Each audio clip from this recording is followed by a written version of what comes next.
नमस्कार दोस्तों, मैं कौशल कुमार जीना सीखो बुक का पार्ट 12 लेकर आया हूँ। तो आइए, विचारों की शक्ति। यह बात स्पष्ट है कि विचार तथा भाव मनुष्य के जीवन को प्रभावित करने वाले दो सर्वाधिक महत्वपूर्ण तत्व हैं।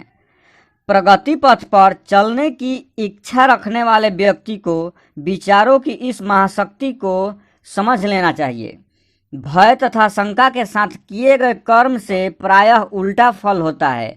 आत्मविश्वास तथा आशा सहित किया गया कर्म शुभ फल देता है। मानसिक शक्ति के विषय में एक प्रमाणित नियम है, जो जैसा है वैसा ही को उत्कृष्ट करता है, वैसा ही पाता है तथा वैसा ही बन जाता है। अर्थात भले विचार हमें अच्छे व्यक्तियों तथा जीवन की अच्छी वस्तुओं की ओर ले जाते हैं और कुविचार बुरे लोगों तथा बुरी वस्तुओं की ओर ले जाता है। आधुनिक अनुसंधान द्वारा समर्थित होने वाले इस तथ्य को लगभग 24 वर्ष पूर्व गौतम बुद्ध ने बताया था। आज हम जो कुछ हैं अपने विचारों के फलस्वरूप है। हमारी वर्तमान अवस्था का आधार हमारे विचार है, जिनके वचन तथा कर्म सुविचारों से प्रेरित होता है। सुख उनके पीछे छाया के समान चलता है। यदि कोई कुविचारों को प्रश्रय देकर उन्हीं के अनुसार कर्म करे तो दुख उसके पीछे वैसे ही चलते हैं जैसे रथ के पीछे घोड़े के पहिए।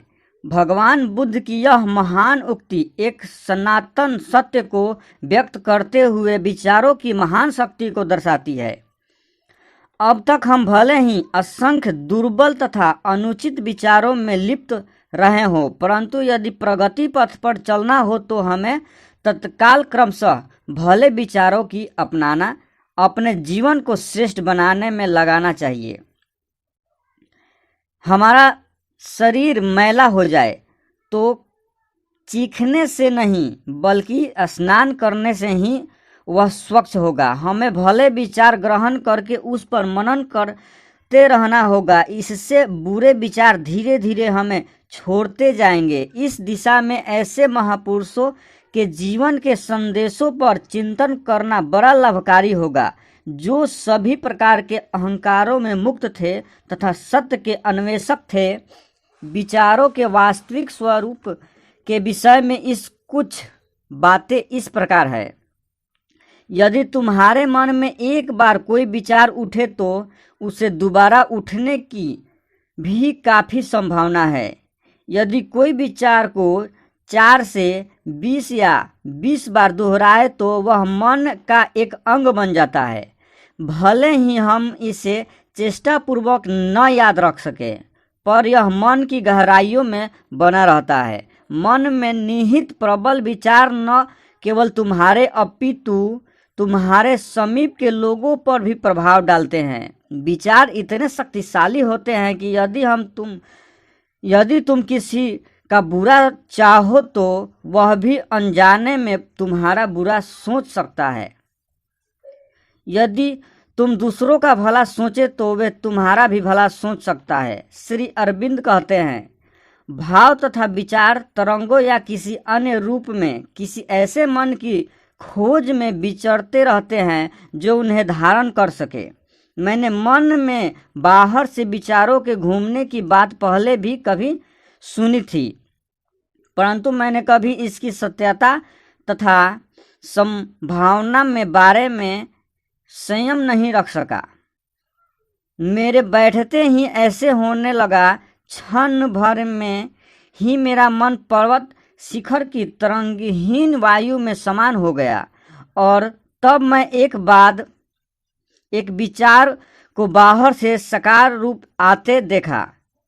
उनके मस्तिष्क में बैठने के पूर्व ही मैंने उन्हें भगा दिया और 3 दिनों में उसने मुक्त हो चुका था। उत्साह तथा रुचिपूर्वक दूसरों के दोष देखते ही तुम्हारा मन भी बुरे विचारों से भर जाता होगा। वह एक ऐसा कूड़ादान बन जाएगा जिसे दूसरों के कचरे भरे रहने पर ईश्वर का ध्यान करने से उनकी प्रगति होती है। दूसरों के दोषों पर ध्यान देने से उन्हीं दुर्गुणों की प्राप्ति होती है।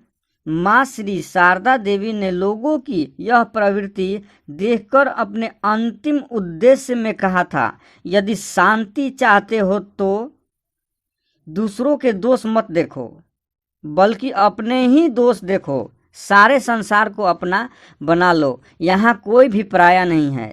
धीर स्थिर भाव से क्या इस पर सोचना आवश्यक नहीं है?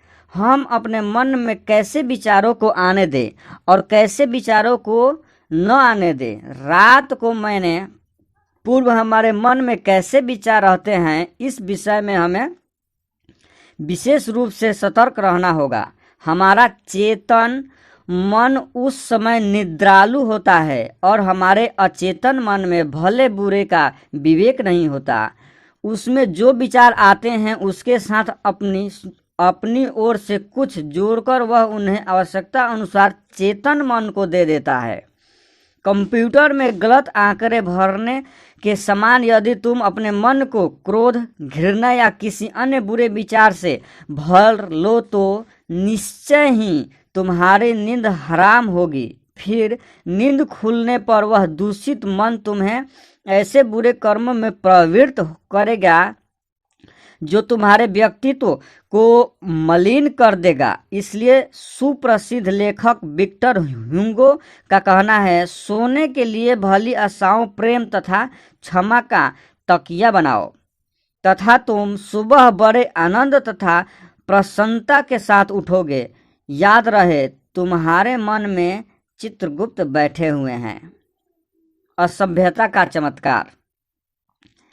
सैमुअल स्माइलर ने सेल्फ हेल्प नामक अपनी पुस्तक में रॉबर्ट पील का एक रोचक उदाहरण दिया है। पील के पिता उन्हें व्याख्यान कला में निपुण बनाना चाहते थे। बालक रॉबर्ट पील को प्रायः ही मंच पर बुलाकर बोलने को कहा जाता तथा एक दिन उससे कहा गया कि कल उसने चर्च में जो कुछ सुना वही बताए। आरंभ में कोई प्रगति देखने में नहीं आई, परंतु धीरे धीरे रॉबर्ट ने ध्यान तथा एकाग्रता की असाधारण शक्ति विकसित कर ली। वह लंबे लंबे व्याख्यान बिना किसी चीट सहायता लिए देता गया, यथासंभव दोहरा सकता था। बाद में जब वह संसद में अनेक प्रश्नों के उत्तर बिल्कुल सही क्रम में देता तो लोग उसकी असाधारण स्मरण शक्ति पर चकित रह जाते। पर अधिकांश लोगों को यह ज्ञान नहीं था कि उसने अपने पिता के अनुरोध का बाल्यकाल से ही बड़े प्रयासपूर्वक यह क्षमता विकसित की थी। पठन पाठन की कला विकसित होने के पूर्व ही भारतवासियों ने वेदों और निदों तथा हजारों काव्यों का कंठस्थ करने की कला विकसित कर ली थी, जिसके द्वारा भाषा तथा साहित्य के इस विशाल भंडार को उन्होंने बिना किसी त्रुटि के आगामी पीढ़ियों के लिए सुरक्षित रखा। यद्यपि कंठस्थ करने का यह अभ्यास थोड़ा उबाऊ अवश्य है, पर नियमित अभ्यास द्वारा विलक्षण शक्ति की प्राप्ति यह एक अकाट्य उदाहरण है। नियमित प्रयास तथा अभ्यास से जो चमत्कारी शक्ति तथा उपलब्धियां प्राप्त हो सकती है, सर्कस में प्रशिक्षित लोगों के अद्भुत कर्तव्य इसके मूर्त उदाहरण है। सतर्क को देखकर विकास मन उत्साह तथा आनंद से भरपूर नहीं हो जाता, परंतु केवल चाहे न नई आदत प्राप्त नहीं होती। इसे दोष करने तथा सुदृढ़ बनाने के लिए अथक तथा नियमित अभ्यास की आवश्यकता होती है। तुम्हारी आदतें ही तुम्हारा व्यक्तित्व है। जीवन के सभी क्षेत्रों में विचारों, भावनाओं तथा कर्मों की रचना से जुड़ी आदतों की बड़ी महत्वपूर्ण भूमिका होती है। आदतों से ही हमारा व्यक्तित्व बनता या बिगड़ता है। यदि हम सुदीर्घ काल तक सतत लाभ या बुरा कुछ भी करते रहते हैं तो इसका प्रभाव हमारे मन, स्नायुओं तथा इतना प्रबल होता है कि वह हमारा स्वभाव बन जाता है और वह क्रिया अनचाहे भी होने लगती है। एक सेवानिवृत्त सैनिक बाजार से सौदे को गठरी सिर पर रखकर घर ले जा रहा था। उसने दोनों हाथों में गठरी को पकड़ कर रखा था। एक शैतान लड़का ने उसे कई बार उसी प्रकार आते जाते देखा था। उस दिन वह सैनिक जब अन्यासमस्तक भाव से एक गड्ढे में के पास से होकर गुजर रहा था तो लड़के ने जोर से चिल्लाकर कहा, सावधान। इसे सुनते ही सैनिक ने सामान छोड़कर हाथ नीचे किए और तनकर सैल्यूट की मुद्रा में खड़ा हो गया। उसके सिर पर रखी हुई गठरी गड्ढे में गिर गई और सारा सामान बिखर गया। उसके द्वारा लड़के की शैतानी समझने के पूर्व ही यह घटना हो चुकी। दीर्घकाल के सैन्य अभ्यास के कारण एक शब्द मात्र सुनते ही उसके मन में तत्काल सहज तथा यत्रवत व्यवहार किया।